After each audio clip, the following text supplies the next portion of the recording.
Em nome do Pai que me criou, em nome do Filho que me resgatou, em nome do Espírito Santo que me santificou, divina vontade, reina na minha vontade. Minha mãe, eu te amo e tu me ama, dá-me um gole da divina vontade para a minha alma. Me abençoa, Mãe, para que todas as minhas ações sejam feitas diante de vossos olhos maternais. Amém.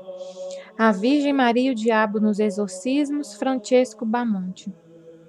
Os pecados dos homens e a reparação ao coração de Cristo e ao coração imaculado de Maria. Catequese. Ao longo da história da Igreja, Nosso Senhor Jesus Cristo, ao manifestar-se às diversas almas místicas prediletas, pediu frequentemente reparação e consolação pelo que sofre atualmente por causa dos pecados dos homens. O homem-Deus, na glória, pode ainda sofrer? Como Deus, certamente que não. Como homem-Deus, os santos e os místicos veem-no ainda sofrer pelos pecados dos homens. Ouvem-no pedir reparação e consolação.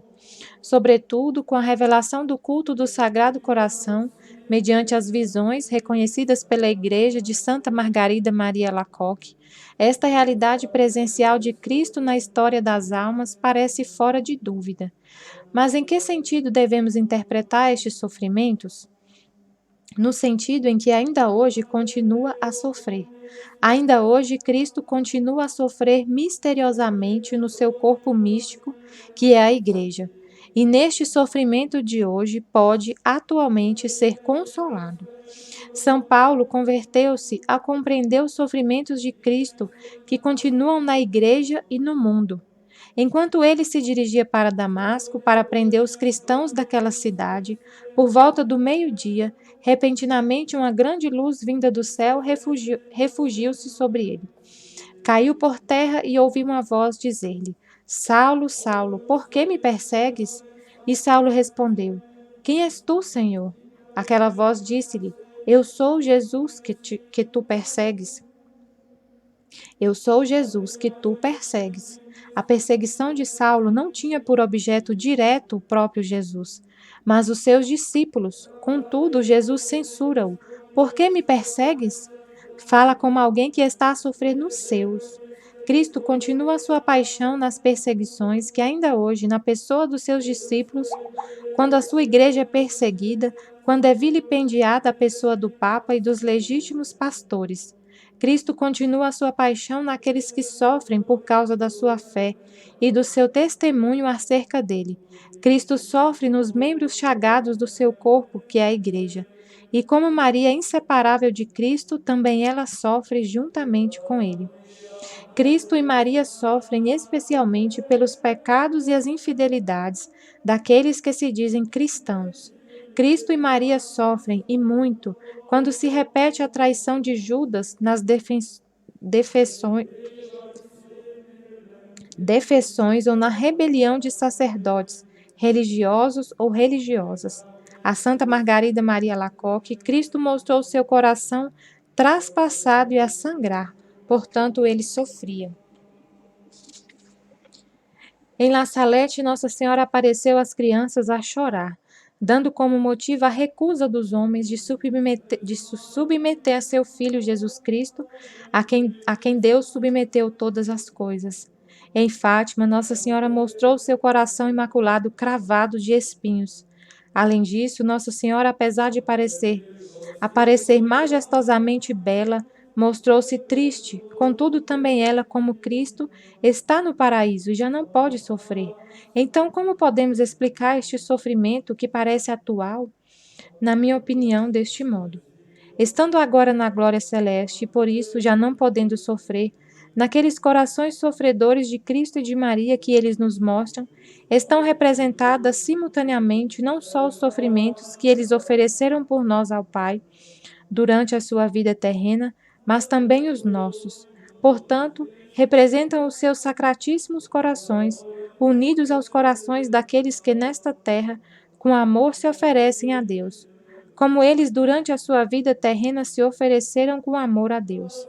Depois, são também daqueles que sofrem e o oferecem sob os corações de Jesus e Maria. São os corações de quem se une a Cristo pela salvação do mundo. São os corações dos filhos prediletos que se oferecem à sua mãe, a si mesmos e aos seus sofrimentos, pela salvação dos outros irmãos. Sobre a questão de se Cristo glorioso e Maria, sua mãe, embora glorificados no céu, podem ou não ainda sofrer, reuni estas reflexões interessantes que propõem a consideração pessoal do leitor. O padre jesuíta Luiz Mendizábal escreve, por exemplo: Jesus ainda sofre? Certamente que não no seu corpo glorificado. Cristo, ressuscitado de entre os mortos, já não morrerá, a morte não tem mais domínio sobre ele. Hoje o corpo glorioso de Cristo já não pode sofrer. A sua alma possui a visão beatífica e por ela está na plenitude da felicidade. Isto, porém, ainda não resolve a questão. No atual estado glorioso, Cristo não sofre. Todavia, podemos admitir que sinta compaixão na sua alma. Não é indiferente às ofensas feitas ao Pai, nem ao mal moral dos seus membros na terra, nem às suas dores físicas. É ao estado glorioso atual de Cristo que se refere a carta aos Hebreus, quando afirma: temos um sumo sacerdote que se compadece das nossas enfermidades. Por causa dos nossos pecados, Jesus glorioso sente compaixão de nós. Esta afirmação não parece contrária a nenhuma definição eclesiástica, nem parece incompatível com a felicidade atual dos bem-aventurados no céu, porque, em última análise, na compaixão há uma fruição do amor. Se agora Jesus Cristo não sofresse de modo nenhum, o que significariam os espinhos que circundam o seu coração? Então, as palavras de São Paulo talvez fossem um mero símbolo. Eu sou aquele Jesus que tu persegues. Dissemos que Jesus não sofre no seu corpo físico, embora sinta compaixão na sua alma. No entanto, sofre no seu corpo místico. Os católicos fazem parte do corpo místico na qualidade de membros. Portanto, os seus pecados, mesmo os mais escondidos, causam uma verdadeira ferida no corpo místico. Por conseguinte, Jesus Cristo continua a sofrer no seu corpo místico. Então, ele sofre atualmente porque o corpo místico é uma realidade atual. Por isso, os meus pecados não destroem só a graça em mim, mas também ameaçam a das outras almas que são privadas da minha ajuda. Aliás, os pecados dos outros católicos não devem deixar-nos indiferentes. São feridas no corpo místico e nós, como membros vivos, não podemos deixar de nos ressentir com elas, tal como acontece com os diversos membros do nosso corpo físico. Grandeza de uma realidade sobrenatural. A paixão expiatória de Cristo renova-se e, de algum modo, completa-se e continua no corpo místico que é a Igreja.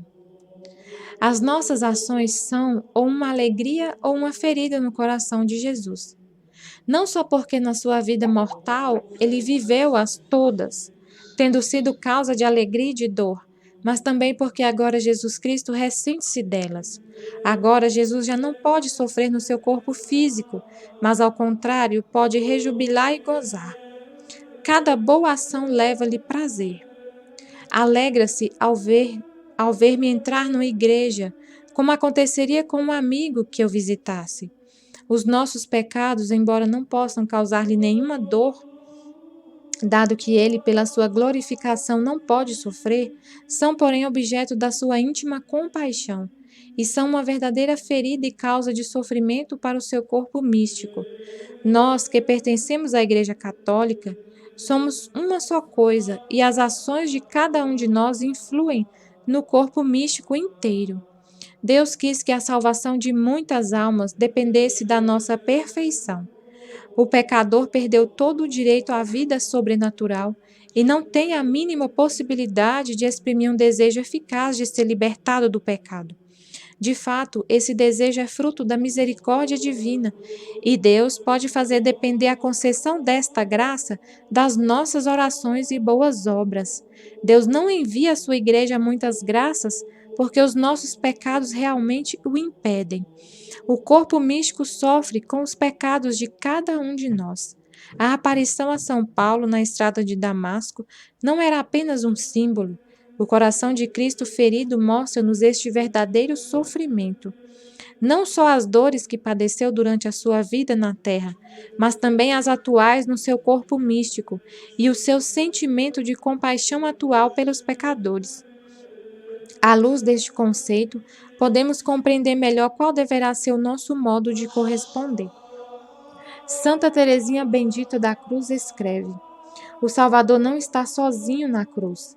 Ao longo dos tempos, cada homem que suportou com paciência um destino duro, pensando nos sofrimentos do Salvador, e tomou sobre si voluntariamente uma vocação expiadora, contribuiu com isso para aliviar a carga enorme dos pecados da humanidade e ajudou o Salvador a levar o seu fardo. Uma vez mais, Cristo, a cabeça, realiza a obra redentora nos membros do corpo místico, que se unem a ele de alma e corpo, para a sua obra de salvação. Na realidade, o sofrimento reparador, voluntariamente aceite, é o que mais profundamente une ao Senhor. O grande pensador católico Cornélio Fabro, no texto Gema Galgani, escreve: quando os místicos e Santa Gema afirmam que veem Jesus a sofrer com a cruz, que tem as chagas abertas de onde goteja sangue, pretendem referir-se a um tempo presente real e não a uma imagem ou recordação do passado. Não é uma imagem retrospectiva. Se assim fosse, o místico seria obrigado a declarar em primeiro lugar, por causa dos constantes pecados dos homens, a paixão de Cristo continua de algum modo mística e realmente em Cristo, porque os homens continuam a pecar e a qualificar a história como novo de suas escolhas de rebelar-se contra Deus. Já na promessa de Cristo, que ele, embora tendo subido para o Pai, permanece sempre presente na sua igreja, parece implícito que, de algum modo, ele ainda pode sofrer pelos pecados do mundo e, sobretudo, dos cristãos. Jesus não é um espectador indiferente. Goza quando o homem o ama e permanece fiel. Sofre quando o homem o ofende. Quando os santos florescem, Cristo rejubila. Quando infestam os pecados, Cristo sofre. É uma solução muito redutora negar que Cristo, já glorioso, não sofre como homem, porque já sofreu por todos os pecados da história humana que ele tinha previsto um por um. Não podemos explicar como é que o homem-deus na glória ainda pode sofrer na sua natureza humana, por causa dos pecados do homem. Mas é a convicção expressa na linguagem habitual da piedade cristã, e é o próprio Cristo que continuamente o diz aos místicos, pedindo-lhes ao mesmo tempo que o consolem com a sua participação nas suas dores. O homem-deus na glória ainda sofre? Como Deus, certamente que não. Como homem-deus, os santos e os místicos veem-no ainda sofrer pelos pecados dos homens. Ouvem-no pedir reparação e consolação. Cristo não só não é indiferente ao comportamento da liberdade do homem, mas sente os seus contragolpes na sua santa humanidade e sensibilidade, e por isso também pode manifestar, como parece acontecer nos estados e nos fenômenos místicos, Cristo pede ao homem a participação nas dores da sua paixão, a título de compaixão com ele e de expiação pelos pecados que os homens continuam a cometer. O convite de Cristo aos seus privilegiados é feito certamente com a palavra, ou seja, com a declaração expressa do seu sofrimento real, mas sobretudo mostrando-se-lhes visível de modos variados o seu sofrimento atual pelos pecados atuais, que ainda hoje os homens continuam a cometer. E isto para excitar a comoção do místico e, portanto, a sua real participação e conformidade com a paixão de Cristo, para consolá-lo, para aliviar-lhe o sofrimento.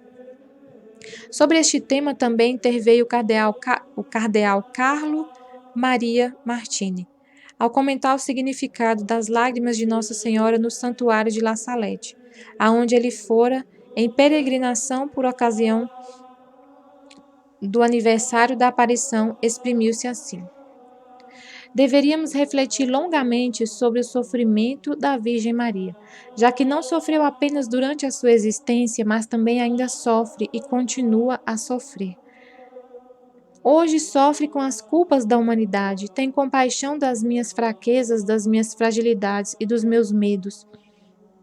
Isto é um mistério profundíssimo, porque, de algum modo, permite-nos instruir o sofrimento de Deus pelo mal que fazemos.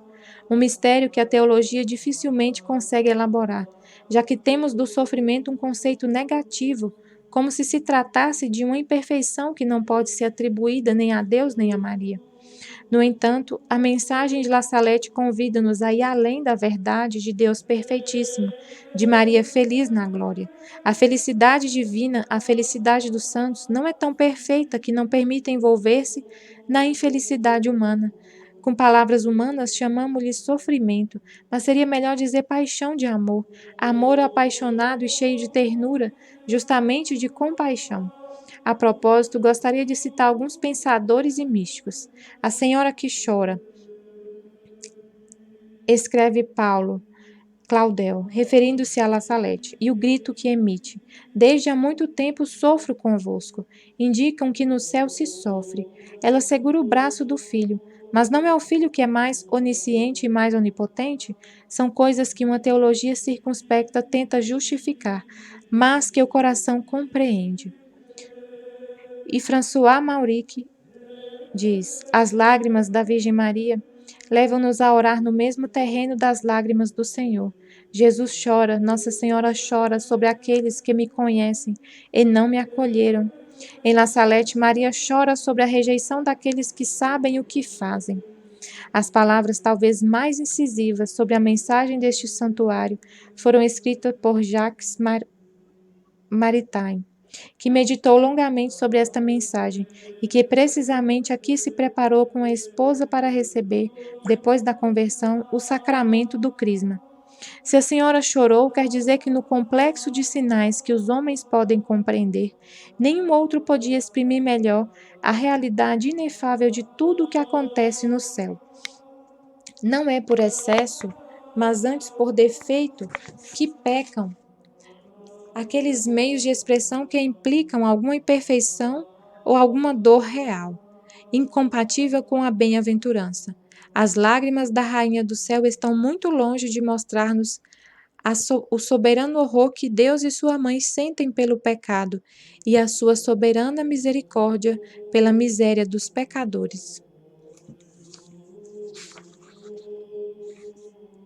Em Fátima, Nossa Senhora mostrou-se dorida pela ingratidão, pela indiferença e pelas blasfêmias dos seus filhos. Por isso pediu reparação ao seu coração imaculado. Nos pastorinhos nasceu imediatamente o desejo de seguir o seu pedido e consolá-la. Na aparição de 13 de julho de 1917, Nossa Senhora ensinou às crianças uma oração que associa a reparação a Jesus com a reparação ao seu coração imaculado. Sacrificai-vos pelos pecadores, e dizei muitas vezes, em especial sempre que fizerdes algum sacrifício: ó Jesus, é por vosso amor, é pela conversão dos pecadores, e em reparação pelos pecados cometidos contra o Imaculado Coração de Maria. Além disso, preanuncia que irá pedir a comunhão reparadora dos primeiros sábados de cada mês. Isto realizar-se-á durante a permanência da irmã Lúcia no mosteiro de Pontevedra, em 1925. Na aparição de Júlio, Nossa Senhora também mostrou a visão terrível do inferno, que justificava ainda mais o seu pedido de sacrifício reparador e de oração pelos pecadores. O seu coração e o de Jesus haveriam de ser consolados na mesma medida em que os pastorinhos, com a sua oferta generosa, haveriam de contribuir para salvar as almas da condenação eterna. Em agosto de 1917, Nossa Senhora volta a fazer o mesmo pedido quando, com um aspecto mais triste, lhes disse: rezai, rezai muito e fazei sacrifícios pelos pecadores, que vão muitas almas para o inferno, por não haver quem se sacrifique e peça por elas. O rosto triste e as palavras da Virgem produzem neles um desejo ainda mais profundo de reparar os pecadores, os pecados, e de sacrificar-se pela conversão dos pecadores. Chegaram ao ponto de amarrar uma corda à volta da cintura, trazendo-a dia e noite com tão grande sofrimento que Nossa Senhora, na aparição seguinte, a 13 de setembro de 1917, disse com serena bondade: Deus está contente com os vossos sacrifícios, mas não quer que durmais com a corda, trazei-a só durante o dia. As crianças obedeceram a esta limitação, mas perseveraram ainda com mais fervor naquela dura penitência, porque sabiam que agradavam ao Deus e à Virgem, trazendo a corda até a última doença, durante a qual aparecerá manchada de sangue. A 13 de outubro de 1917, na última aparição, o chamamento à reparação aparece na parte final da conversa com Lúcia, quando ao pedido da menina. Eu tenho muitas coisas para lhe pedir. Se curavam os doentes e se convertiam os pecadores, etc. A senhora responde: uns sim, outros não. É preciso que se emendem, que peçam perdão dos seus pecados. E tomando um aspecto mais triste: não ofendam mais a Deus, nosso Senhor, que já está muito ofendido. Além disso, durante o prodígio do sol, houve outro apelo à reparação. A senhora apresentou-se na forma da Senhora das Dores, para fazer-nos compreender que a salvação do mundo passa pelo sacrifício reparador. Assim como Maria nesta terra, ao participar ativamente da missão do Filho, foi para a salvação dos homens a verdadeira mulher das dores, assim também os pastorinhos, e cada um de nós foram convidados a percorrer o mesmo caminho, abraçando cada dia com amor a nossa cruz em expiação pelos pecados e pela salvação dos pecadores. Depois das aparições de Fátima, o próprio Cristo manifestou expressamente o desejo de que, juntamente com o seu coração, fosse também reparado o coração da mãe. No dia 10 de dezembro de 1925, apareceu-lhe a irmã Lúcia, a Santíssima Virgem, e a seu lado, suspensa em uma nuvem luminosa, um menino. A Santíssima Virgem, pondo-lhe no ombro a mão, mostrou-lhe, ao mesmo tempo, um coração que tinha na outra mão, cercado de espinhos. Ao mesmo tempo, o menino disse: tem pena do coração de tua Santíssima Mãe, que está coberto de espinhos que os homens ingratos a todos os momentos lhe cravam, sem haver quem faça um ato de reparação para os tirar. Em seguida, disse à Santíssima Virgem: olha, minha filha, o meu coração cercado de espinhos que os homens ingratos a todos os momentos me cravam, com blasfêmias e ingratidões. Tu ao menos vê de me consolar e diz que todos aqueles que durante 5 meses, ao primeiro sábado, se confessarem, recebendo a Sagrada Comunhão, e me fizerem 15 minutos de companhia, meditando nos 15 mistérios do Rosário com o fim de me desagravar, eu prometo assistir-lhes na hora da morte, com todas as graças necessárias para a salvação dessas almas. Com essa aparição, deu-se, em certo sentido, o cumprimento da espiritualidade da reparação em Fátima. Nossa Senhora manifesta dor não só pelas ofensas dirigidas diretamente a ela, mas também e sobretudo pelos pecados que ofendem Deus e expõe aqueles que os cometem ao perigo de caírem no inferno. Ela é mãe e, embora esteja na glória celeste, é impossível que seja insensível ao mal que fazemos, a nós mesmos ou aos outros, e não se impressione com os riscos a que o pecado nos expõe. Apesar da sua beleza radiosa, ela mostra-se triste, de algum modo misterioso, mas real. Também agora sofre e pede reparação. A reparação que ela implora e que também Cristo pede em relação à sua mãe tem como objetivo não só o de consolar o seu coração imaculado, arrancando dela os espinhos com que os pecadores o cravam a cada momento, mas também o de obter, pela sua intercessão maternal, a piedade e a misericórdia de Deus em benefício de tantas almas que vivem no pecado. Diante dos pecados do mundo que crucificam novamente Jesus Cristo e tornam atuais os sofrimentos da Virgem, sentimos a necessidade de nos agarrar a ela, como fizeram São João e Madalena no Calvário, para consolar o seu coração e para nos oferecermos a Deus através das suas mãos. Antes de tudo, esta reparação realiza-se com o nosso empenho em observar os mandamentos de Deus, com os pequenos sacrifícios cotidianos oferecidos, com o nosso terço diário, com a Santa Confissão bem feita e periódica, com o esforço empenhado na conversão contínua. Tudo isto deve ser oferecido no altar no momento da Santa Missa e unido ao sacrifício de Cristo. Além disso, a senhora pediu a celebração dos primeiros sábados de cada mês em reparação ao seu coração imaculado, com a meditação de pelo menos um quarto de hora dos mistérios do Rosário e com a confissão e a Sagrada Comunhão Eucarística. Esta é a ajuda que se espera de nós na luta contra Satanás, pelo triunfo do reino de Deus nas almas e na sociedade. De fato, Nossa Senhora, com esta nossa oferta reparadora, juntamente com a de muitos outros dos seus filhos que a amam e estão ao seu lado, aproxima-se do filho, implora perdão por muitos anos afastados de Deus e suplica por eles a graça da conversão. Deus convida-os com amor infinito ao arrependimento dos seus pecados e a uma vida nova em Cristo. De tal modo, a Virgem Maria coopera com Cristo para sanar atualmente o mal do mundo, obtendo a libertação da escravatura de Satanás das almas daqueles filhos que, rendendo-se à graça, dão finalmente a sua resposta de amor ao amor de Cristo Redentor. Exemplos extraídos dos exorcismos.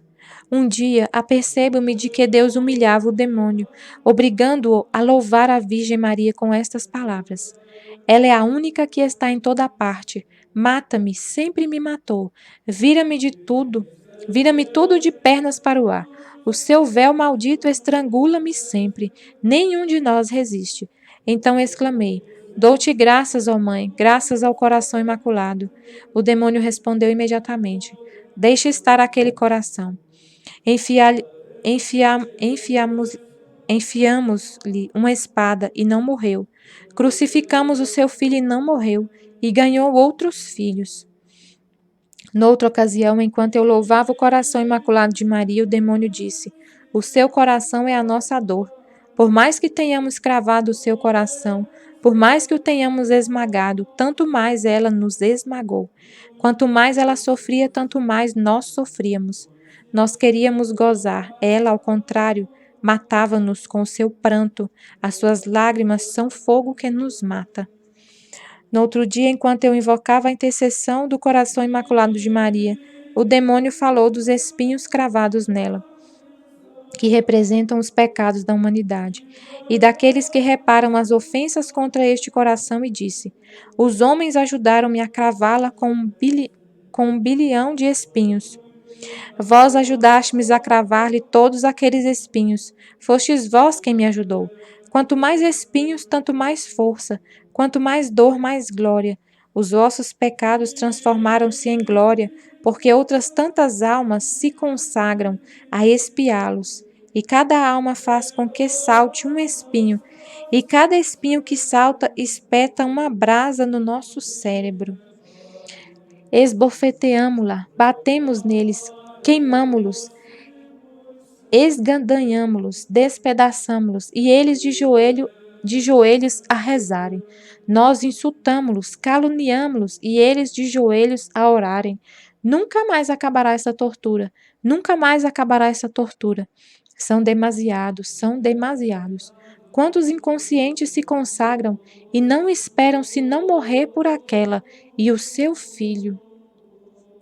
O que me impressiona mais durante os exorcismos, nas atitudes e nas expressões dos demônios, é o seu medo e ódio terrível, a oferta que fazemos de nós próprios a Deus, por amor, em espírito de reparação por nossos pecados e dos pecados dos outros, pondo previamente esta oferta nas mãos de Maria, a fim de que seja ela a apresentá-la ao Senhor.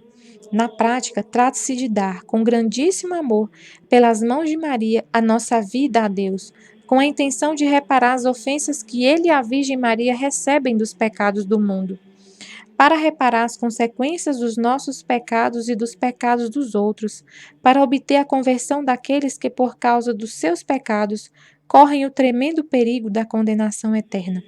Muitas vezes experimentei o poder dessa oferta. De fato, aconteceu-me frequentemente que, quer no decurso dos exorcismos, quer no meu ministério sacerdotal, enquanto eu conversava com a pessoa possuída e lhe ensinava como se vive a oferta de si mesmo, o demônio, até aquele momento escondido, repentinamente manifestava-se furioso, porque não suportava que eu fizesse aquela catequese. Compreendi então com clareza que essa oferta a Deus é um meio eficacíssimo não só para tirar o demônio os corpos que ele mantém possessos, mas também, sobretudo, para arrancar as suas garras muitas almas que vivem no pecado. Como veremos, os próprios demônios, malgrado seu, tiveram de confirmar tudo isto com grande desapontamento. No parágrafo anterior deste capítulo, já descrevi o modo como a intercessão da Virgem não consiste apenas em orar, por nós e para nos obter não só a graça santificante e cada uma das graças de que vamos precisando, mas também em dar a Deus o que lhe oferecemos. Um dia, enquanto eu estava a apresentar e a oferecer a Nossa Senhora orações, alegrias, sofrimentos e toda a nossa vida, juntamente com os sofrimentos da pessoa possessa, o demônio foi obrigado a dizer: cada alegria, dor, sofrimento oferecidos àquele coração são doces ternuras de profunda caridade que ela aceita e oferece com as suas mãos e levanta-as à luz daquele Criador. Um triste acontecimento tinha provocado em mim um grandíssimo sofrimento moral.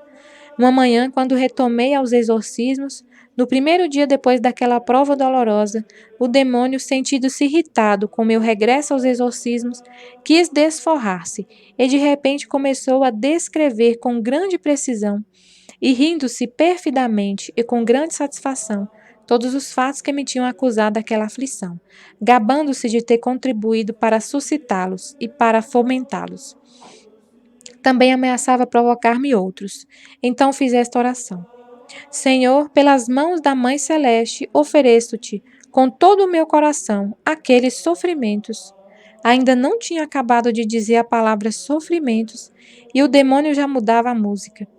Com urros que rebentavam os tímpanos, gritou: Não, não, não, foi ela que a apanhou.